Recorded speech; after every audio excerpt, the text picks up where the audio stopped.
This is Christopher Van Cleave and Marco Rodriguez interviewing Mr. Andrew Martinez.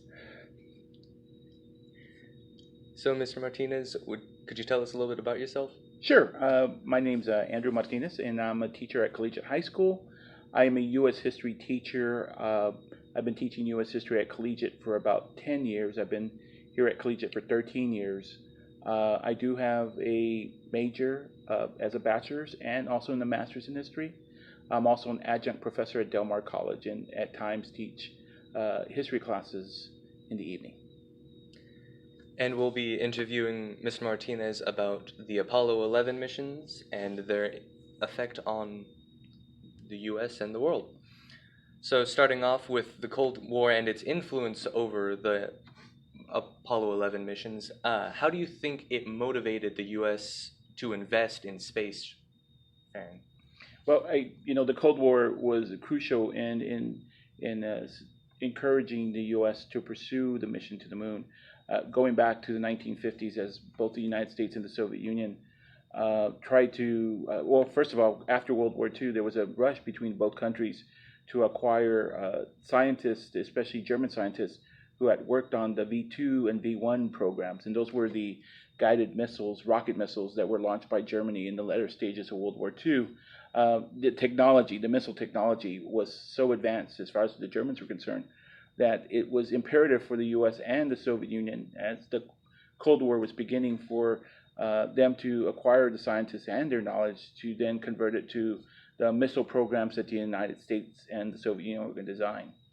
1957, I think, is really the crucial point, because in 1957, the Soviet Union launched into orbit Sputnik, the first artificial satellite in space. And I think as both a teacher of history and as a student of history, you have to convey how shocking that was for the United States to see its enemy do such an amazing accomplishment. And that really got a huge concern. I mean, we're talking about the Cold War, we're talking about the Red Scare, the potentials for the Soviets to have space technology, possibly used for nuclear devices or perhaps for spying. And so one of the immediate reactions by Congress was to pass the programs that stimulated more funding for education and sciences at the colleges and high schools, but also led to the creation of NASA. And so as NASA begins to catch up to the Soviets, one major accomplishment after another by the Soviets really pushed the United States into a mode of trying to catch up. They were the first to put a man into orbit, Yuri Gagarin. They were the first to orbit the Earth. They were the first to have a spacewalk. So the United States, coming in second, obviously stimulated John F. Kennedy to make this famous speech to Congress saying that we're going to put a man on the moon by the end of the decade. Now, this is 1962, and I watched several programs, read several books. One of my favorite accounts that I read was the NASA administrators were so taken aback by that statement because the technology and the plans to just break Earth's orbit and go to the moon wasn't even remotely thought about in terms of planning. So the United States had to catch up. And I think that's one of probably the important stimulus towards moving the U.S. into the path in which it was going to send someone to the moon. And do you think these factors affected the motivation for countries besides the U.S. and Russia to try to get into space? Well, I'm pretty sure a lot of the countries had desires, technological desires of space, but it was only at that time and until most recently that the United States and the Soviet Union, now Russia, have been the only ones who had the technological capability to potentially put a man on the moon at that time. And still today, a lot of the space programs, like we depend, interesting enough, on Russia to send our astronauts to the space station because we discontinued the space shuttle program. China and I believe Japan, I might be mistaken with that, China and India, I think, have been trying to develop this program so they themselves could launch rockets and then also attempt to go to the moon. I know the conversation about the moon is coming up again. I know the president has made a comment about returning to the moon. The last mission to the moon was in 1976. On what scale do you think the resources that were invested by the U.S. and by other countries like Russia? Well, it took a lot of manpower, a lot of time. It took obviously millions and millions of dollars invested by the U.S. government in order to fund NASA, in order to establish the programs that led us into space. And anyone who is familiar or would want to know a little bit about leading up to Apollo 11, the NASA developed some key programs. The first was the Mercury program, which featured the first 7 astronauts, and that program involved doing exactly what was essential, was to get into orbit, go around the Earth, and then also develop the technology to launch the out of the Earth's gravity. So they were able to, even though the Russians were the first, we were able to get Alan Shepard as the first American in space in 1961. We get John Glenn to orbit the Earth 3 times in 1962. After the Mercury program, you have what's called the Gemini program. And so through 63 to about 66, the Gemini program basically developed the stages that were going to be necessary in order for us to go towards the moon. For example, as NASA began to develop the plans to initiate John F. Kennedy's promise, they had to develop the technology. They had to develop the ability for a specific type of ship to go to the Earth, also a specific docking, and then the ability for astronauts to do moonwalks, to test the suits, to demonstrate, to see what would be the impact of space travel on the human body. So the Gemini program was essential to help NASA and the United States government develop the steps necessary to get to the moon. And then, of course, there's the Apollo missions, that each one was a step towards being able for us to get to the moon, and then culminating with the Apollo 11 mission that allowed us to actually land on the moon. What effects of the U.S. landing on the moon? What are the effects of the U.S. landing on the moon in like the world politics? Well, you have to remember that by the late 60s, you had sort of the Cold War increasing tensions. The world was deeply divided. I think as far as the Americans' perspective is concerned, you have 1969, which is a pivotal year in the aftermath of a very volatile year in 1968. You have America's war in Vietnam tearing the country apart because the public was divided over our involvement in Vietnam. This is a year after the Tet Offensive, which really swayed America's opinion about our involvement in the war. You have a new administration under Richard Nixon. And so the optimism of Kennedy and the new frontier was gone. I think if Kennedy makes his famous speech in Rice University about going to the moon, tells Congress about the mission to the end of the decade. Of course, Kennedy's assassinated in 1963. Johnson tries to launch an ambitious program with the Great Society, but Vietnam effectively tore the country apart. And so by 69, the civil rights movement, the assassinations of key leaders like Robert Kennedy and Martin Luther King, our involvement in Vietnam, the Cold War and the tensions that brewed from it. You have to remember that the landing on the moon in July of 1969 really was a boost for American spirit. It united the country in a time when the country needed some unity. I think it essentially, the fulfillment of Kennedy's mission was, in essence, a success for the ingenuity and the industrial capability of the United States. So that was a positive impact.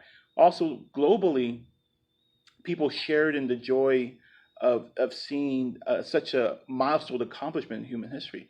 You have to remember, when Neil Armstrong descends from the lunar module, he doesn't say one step for America. He doesn't, cite America. It's his famous statement, one small step for man, one giant leap for mankind, which spoke in terms of this wasn't just an American accomplishment, it was a human accomplishment. What are the influences of the landing on the moon in local areas? Well, I've come across newspaper articles in the Caller Times about the moon landing, And reading some of those articles, I remember there was much celebration. I think the editorials, of course, praised such an accomplishment. I think there, again, like I said earlier, there was a sense of for this moment of time, a sense to be proud to be an American. I remember speaking to my father. Of course, my father was a junior in high school when the astronauts landed on the moon, and he talked about how everyone was gathered around television and watched it live. Which, again, if I think about some of the things he always shared, that television seems to be that unifying factor, right? Whether it be seeing Kennedy talk about the Cuban Missile Crisis, or seeing the assassination on live television. Uh, but then also seeing a sense of accomplishments, I think, was really crucial to the American spirit. I think there was a sense of unity involved. A lot of the astronauts were Navy pilots, and so they were trained here in Naval Station Corpus Christi. John Glenn, who of course was the first astronaut American to orbit the Earth, he trained as a pilot here. So there's a connection, an indirect connection, I think, with as far as Corpus Christi is concerned. But like I said, the articles talked about the immense pride the city had, and honoring the astronauts, especially the three that were on the Apollo 11 mission.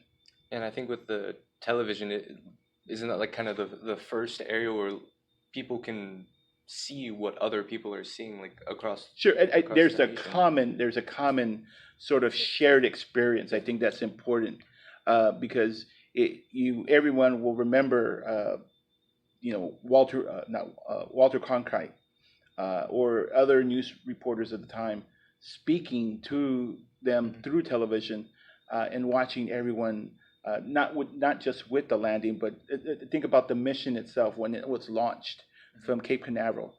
Everybody gathered in their television, knowing that these people are about to do what no other person has done, no other people have done before, and then of course gathered around a couple days later to witness this landing that was just unthinkable just a few years before. So there's that shared common experience. It doesn't matter if you were in Minnesota, if you were in Corpus Christi, or you were somewhere in Europe or another place of the world. Everybody was watching as best as they could as they simulcast the landing, the shared common experience. How did the astronauts influence America? Well, I think like I said, if you think about the time in which the Apollo mission happened, Apollo 11, the astronauts demonstrated a sense of pride about accomplishment, that these were, in many ways, some of them were viewed as heroes, much like the heroes of the days of exploration. Imagine Christopher Columbus going on a ship, and, of course, Columbus, for many years, was celebrated as a hero, venturing to the unknown. Or it would be Magellan, or other famous explorers. And here now you have these three astronauts, Michael Collins, Buzz Aldrin, and Neil Armstrong, also sharing in that same sense of spirit, that these are explorers going to the unknown and then accomplishing this. And I think would generate a sense of just immense pride to be an American. I think at a time when America was needing some sense of pride, especially after all the social and the political challenges that the country was facing in the decade of the 60s. And to think Columbus wasn't even televised. Right, and some of these, like Columbus, the landing wasn't televised. Orville and Wilbur Wright's flight wasn't televised. But here, if you put it in the context, this isn't someone hitting a Grand Slam home run to win the World Series, or scoring the winning touchdown. This was three men who left Earth's orbit, essentially broke terra firma, and went to a different celestial body. You can only think about it like every time I watch Star Wars and see the Millennium Falcon just go into hyperspace and go somewhere. But now 1969, July of '69, Americans are either reading or hearing or watching that three individuals, three Americans are landing on the moon.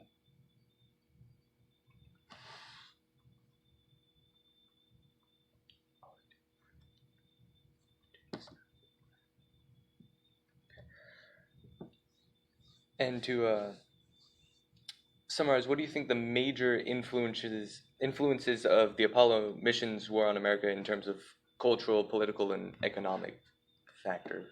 Well, again, politically, I think that the Apollo 11 mission and the earlier Apollo 8 mission were essential to uh, bring about a sense of unity in a very political, divisive Mhm. period of time.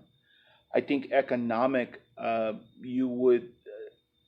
would say that it justified the enormous amount of spending the government did in the NASA program, and I think it's going to fuel further. For example, the Apollo missions ended in 1976, but because of the success of NASA through the Gemini, Mercury, and Apollo Mhm. programs, you have America's investment in the space station. And then, of course, the next step was the creation of the Space Shuttle program, which was a program designed to create a space vehicle that could be used multiple times, as opposed to the module and the lunar modules, which Which were are not one and done. were one and done, or maybe used a separate time. And of course, I as a child, I remember sitting in the classroom at St. Anthony's watching the Columbia, which was the first space shuttle to be launched in 1980. And that actually inspired me to want to be an astronaut for some time. And that was kind of a goal until I found out you needed large amounts of math and good at engineering, which I think people don't realize that the Apollo 11 astronauts were themselves engineers and graduates. And I believe it was Aldrin or maybe Armstrong that had a PhD. So, you do need some sense of understanding of basic physics and math to be an astronaut, which unfortunately I have none of. So I think my dreams of being an astronaut quickly kind of diminished afterwards. Yeah, I imagine you'd need the math and engineering in case something goes wrong. Sure, absolutely. I think if you didn't have that, then you just might as well accept the finality of where you're going. Um, what about culturally? Like, I'm sure the Apollo missions had a lasting impact on the culture. It's interesting about culture, because a lot of culture centers around Events. the events. I think one of the things that comes to mind is this is somewhat tied to economics too. There was a commercial I always used to remember about how they would advertise Tang, and if you're not familiar with Tang, it was a powdery orange. It was a powder that you could make orange juice by pouring water and stirring. And Tang always had the byline, "It's what the astronauts take to the moon." Which, again, if you're traveling in space, especially going to the moon, you have to have certain types of food, condensed foods. Hmm. But culturally, I think the idea of going to the moon, and I think the fascination with science. If you think about that, when you look at cultural movies like Space Odyssey, 2001: A Space Odyssey, Mm. Star Wars, Star Trek, um, even Star Trek predates the Apollo 11 moon, but the idea of space exploration, the idea of already what was established prior to the Apollo landing, was already stimulating in the minds of creators like Gene Roddenberry and others, that this was just the first in what would be eventual ability for us to traverse the stars. I think that's something that was explored in ancient times. The wonders that the ancients or the older civilizations will look in the sky to think that perhaps one day man would be able to travel. And that's the reason why the Apollo's program was called Apollo, because after the god of light, who would streak across the skies in Greek mythology. So, how do you think the Apollo missions still affect today? Just I think I believe that the accomplishment. I mean, we were coming on the 50th anniversary of Apollo landing. I know President Trump has talked about restarting NASA to go back to the moon. Uh, I don't know if this is in response to China's interest in going to the moon, or other countries. We still are the only country that have actually placed men, or humans on the moon. The conversation about going to Mars, the next great step forward in space exploration. Um, those are things I believe are legacies of the moon landing, the space program, NASA. Voyager, you know, leaving our universe and moving on to parts unknown. The Hubble telescope, you know, the advances in detections, like the recent photograph of the black hole. Mm-hmm. I think that still resonates from the space program and our interest. The same motivation. It's the same motivations. Is that scientists want to uncover the secrets of the universe, to understand, and I think in many cases there's that hope or at least desire that we contact others, that we're not the only species or intelligent life in a broad sweeping universe. You know, I think that it still motivates scientists to come up to work on these programs and say, hey, you know, there's much still to learn, in whatever degree or shape or form it is. Will we go back to space? I think that's the larger question: is will we accomplish this mission to Mars? Can we